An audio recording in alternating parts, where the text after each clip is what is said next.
What if the biggest obstacle between you and success isn't out there somewhere, but it is inside your own mind? Stay with me as we explore how to break free from negative thinking and unlock your true potential. Hello, everyone. Welcome to Seven Secrets to Crush Negative Thoughts and Skyrocket Your Success.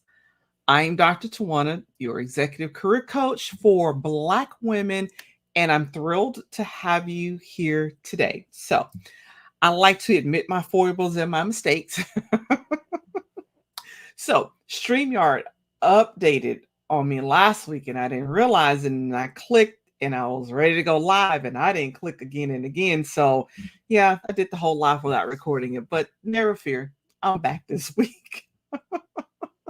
So, thank you so much for joining. Feel free to drop your questions or your comments, and I'll read those while I'm on air. And again, we're talking about a topic that often flies under the radar, but it does have a profound impact on our lives: negative thinking. And more importantly, we'll explore seven little known yet powerful techniques to crush negative thoughts. And so you can set yourself on the path to unparalleled success. Now, have you ever caught yourself trapped in this cycle of self-doubt, feeling like your goals are just out of reach? You reach and they're just beyond that. Or maybe you've even hesitated to pursue opportunities because of those nagging negative thoughts. Right. So I'm just gonna check my mic over here to be sure my mic is on so you all can hear me. Okay. And so anybody out there has failed to pursue opportunities just because of those nagging negative thoughts and you kind of held back and didn't go for it. Negative thinking can be a really stealthy and sneaky saboteur, quietly undermining your confidence and your potential.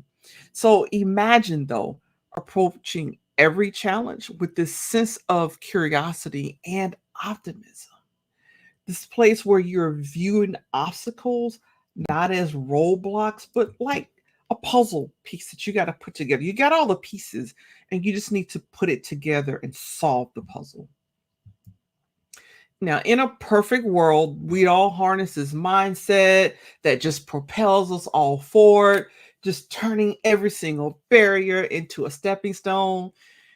Yeah, but the reality is, negative thinking doesn't just affect our mood, right?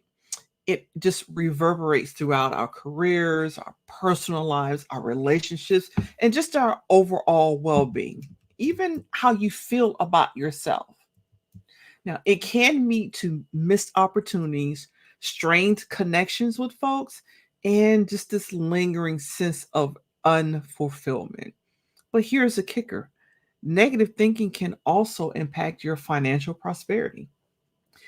When self doubt creeps in, we're actually less likely to advocate for ourselves, right? Less likely to negotiate for a raise, less likely to, seek promotions or just seize those entrepreneurial risks that you got to take. When you're an entrepreneur, there's just so many risks you got to take. Now, you don't have to bungee jump with it, right? But you do have to take risks because that's where you find your rewards when you take those risks. But if you're just assailed by negative thoughts, you don't really take those risks. And over time, this mindset can actually significantly, hinder your earning potential and career advancement, as well as relationships with those around you. Because if you doubt yourself, you kind of have this mask on. At least let me talk about me. I had this mask on because I doubted myself. So I always, people would tell me they didn't quite know the real me. I was like, shh, I'm not trying to let you know that real person because I didn't know her. And I had so much doubt. So doubt does affect relationships, right? And here's the empowering news: you actually hold the key to transform the narrative. And today I'm going to share seven unconventional strategies that overcome negative thinking so that you can unlock the success that's just been right there waiting for you. So, ready to go on this transformative journey? All right, Germany. No, I do want to go to Germany though. I have to say that I want to go back and get some schnitzel, some authentic schnitzel.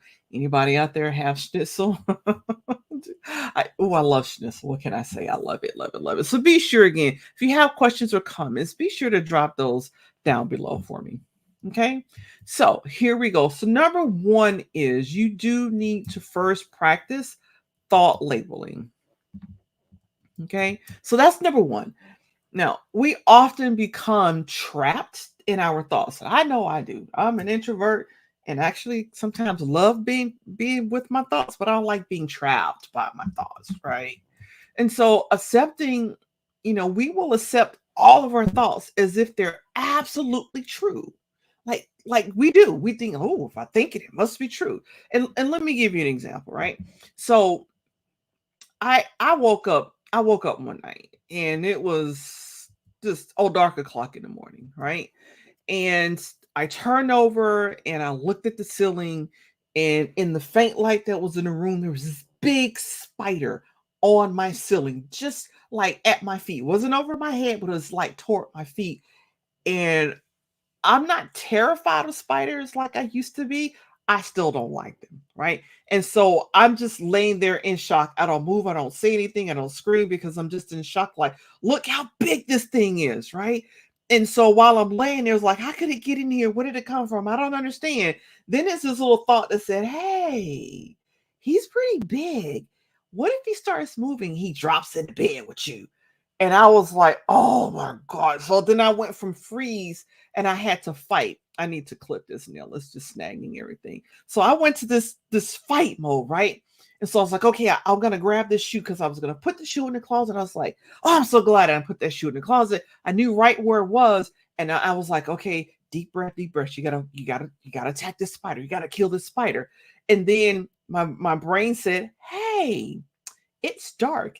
And if you hit at the spider and miss it, he could drop down and get lost in the room and you can't find him. And I was like, that's right, that's right, that's right. So I ease over to the wall, right? And I'm standing there. I'm taking these big, deep breaths. Like, you have to do this. You got to turn on the lights. You got to fight the spider. You'll know where he runs when you turn on this light. So I get the shoe in my hand and I reach out and I finally flip that light on. And I flip the light on and it's my sprinkler system nozzle. That big old spider that I was so scared of. It was my sprinkler system nozzle, right? So, all the thoughts that were flowing through my brain at that time, all the thoughts that were flowing through my mind, I believed every single last one of them. I thought they were all true, right? Otherwise, I wouldn't have been out of my bed fighting a sprinkler nozzle, right? But I didn't know that they were false thoughts because to me, the feelings were real. Every feeling I had was actually real. I was terrified. And then I went from being frozen in fear. I got to fight this thing. I'm going to take a deep breath, turn on the light. And then I got more information that said, hey, that's a sprinkler nozzle. It is not a spider. Now you got to reorient.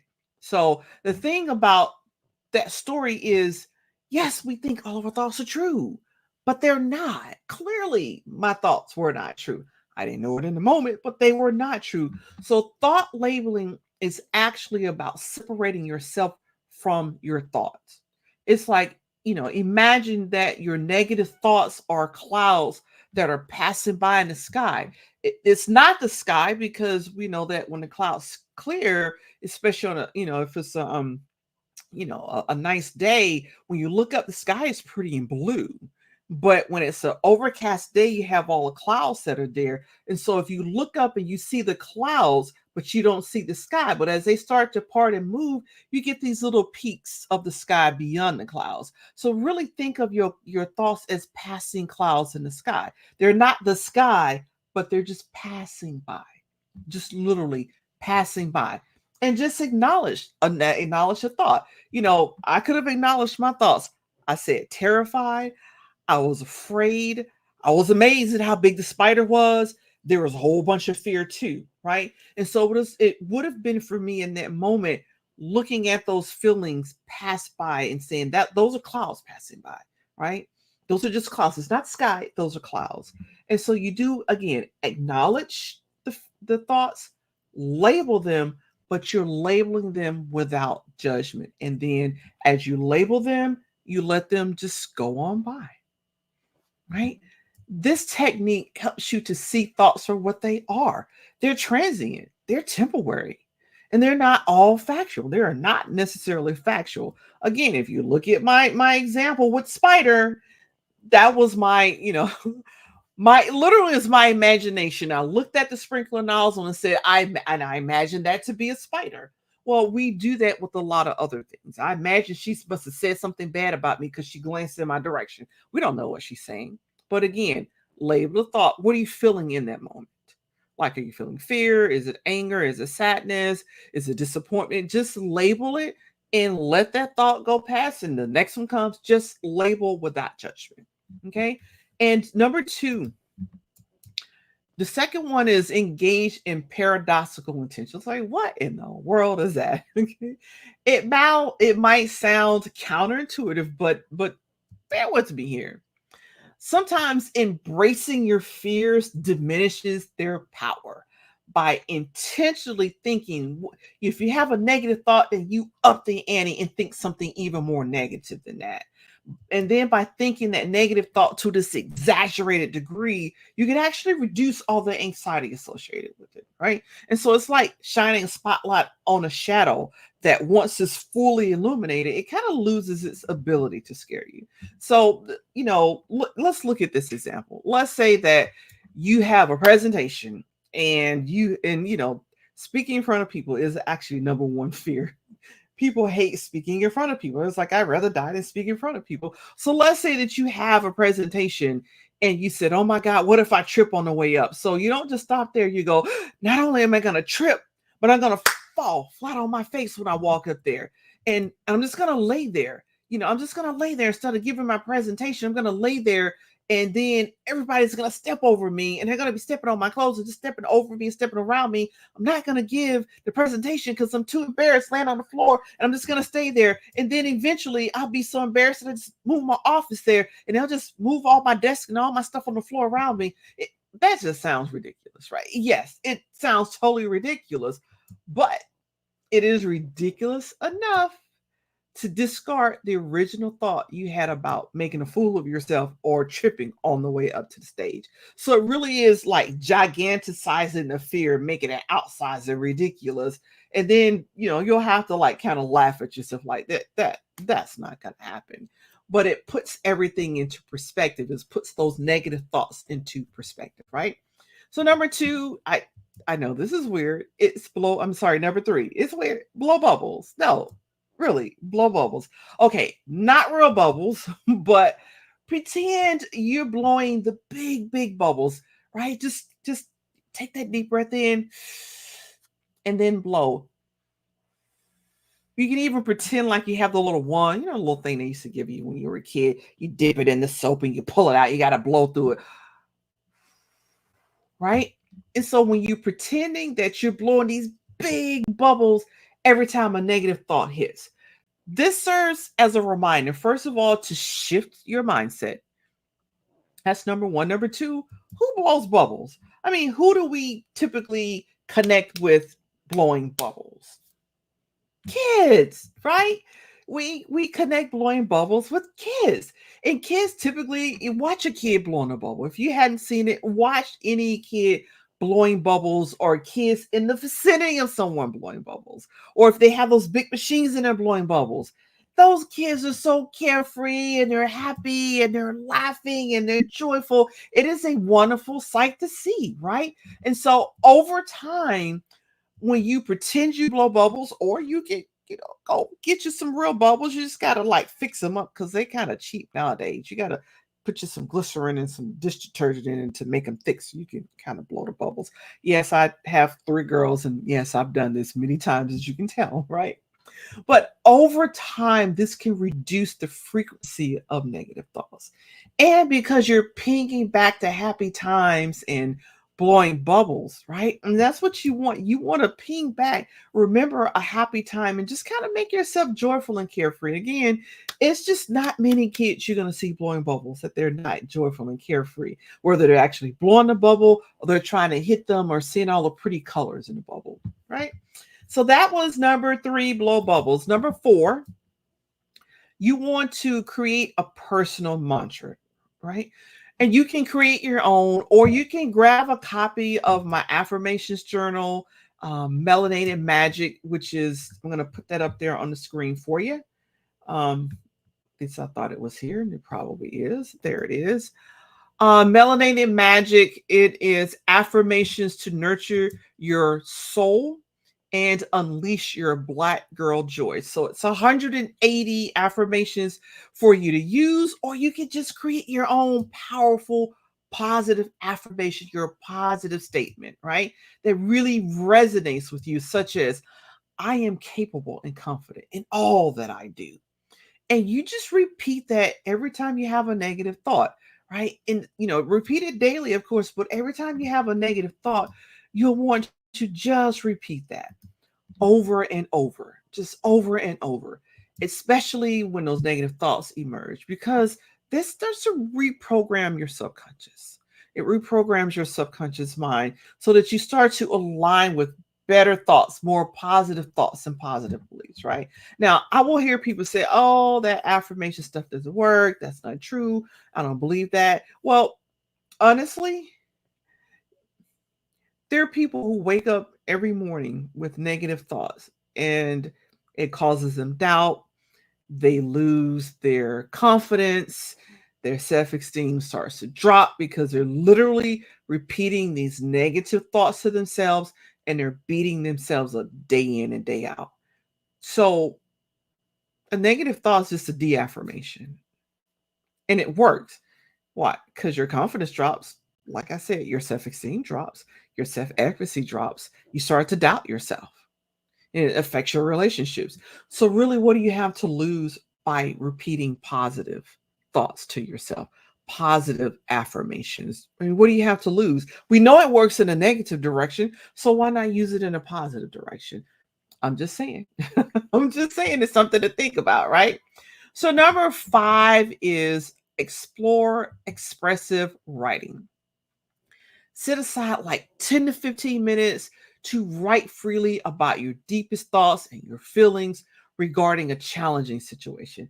And don't worry about grammar or punctuation or structure or anything like that. Complete sentences, started with a capital letter, ended with a period. No, we're not talking about that. Just let the writing free flow. That's all. Let it free flow.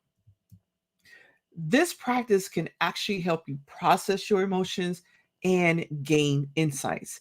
And then it kind of reduces the grip of negativity of the negative thoughts. Now, if you're like me, you're like, I don't like writing. I really don't like writing. Then record voice messages to yourself. Just get it all out. You need to get it out into the open.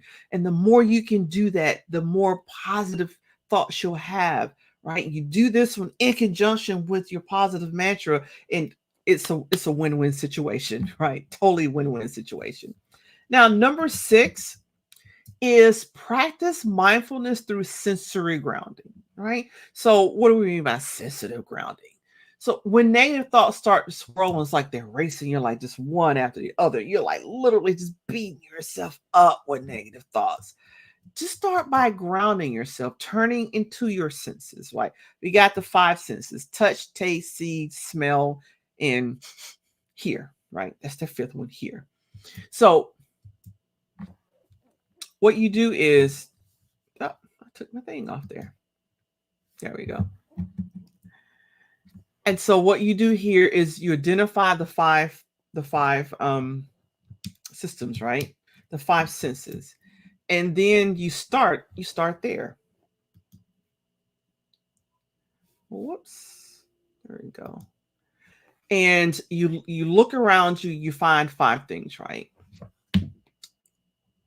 And you do 5 things that you can see. That's first. Like, look around you. What are five things? Like, for me, I can see my microphone. It's a black microphone sitting here. It's off camera, so you can't see that. I can see my thermos here. I have, uh, Android phone, and I have an iPhone. Of course, I have the monitor, and I have a separate keyboard, and I have my lap. So you just look around and identify the five things that you can see, right? Then four things that you can touch, right? So I actually could touch the microphone or touch the Android or touch the keyboard, the Logitech keyboard, or touch the keyboard on my Mac, or I can touch the bottom of the monitor. I have my lip gloss because I put that on before I start. So it's four things that you can touch, right? And then you go three things that you can hear, like I can hear me talking, right? I can also hear my water cooler over here. You guys probably can't hear it. Hopefully you can't. I have a microphone so that it shouldn't be picking up that. And then I can also hear my AC system running, right? So that's the three things that I can hear. Then you look at, what can you smell? Two things that you can smell. Like I have on essential oil, so I can smell that. I can kind of smell. I got some fruit punch, lemonade and Kool-Aid over here. So I can smell that fruit punch, right? So it's just the two things that you can smell. And then the one thing that you can taste. So if you pop a piece of gum or peppermint or something, what do you taste, right? And you're just literally leaning into those senses and grounding you to your present state where now you're mindful about exactly where you are versus on where your thoughts are taking you, right? And this exercise really anchors you present in the moment, away from all the swirling thoughts, right? And so that you're just looking at all these things. You can do this as many times as you want to. And, if you're really in a spot, pick out 10 things and, pick out whatever you want to, but it does help ground you in the moment. And number seven, now, some of y'all will recognize this. Okay. But seven is adopt an alter ego strategy, right? That means create a confident alter ego of yourself who embodies all the qualities that you admire. Like if you like confidence, speaking up with confidence, speaking up clearly, saying it loudly, standing strong, whatever you find in qualities that you admire people. When you look out, you look at folks who like to do speeches, or who are just very confident. Just what are those qualities that you admire? And then embody your persona with those qualities. And when you're facing situations that trigger negative thoughts, step into that persona. Like this technique really allows you to bypass self doubt by becoming someone else temporarily who wouldn't be hindered by those negative thoughts, right? And so, and for most of you are probably familiar with this one.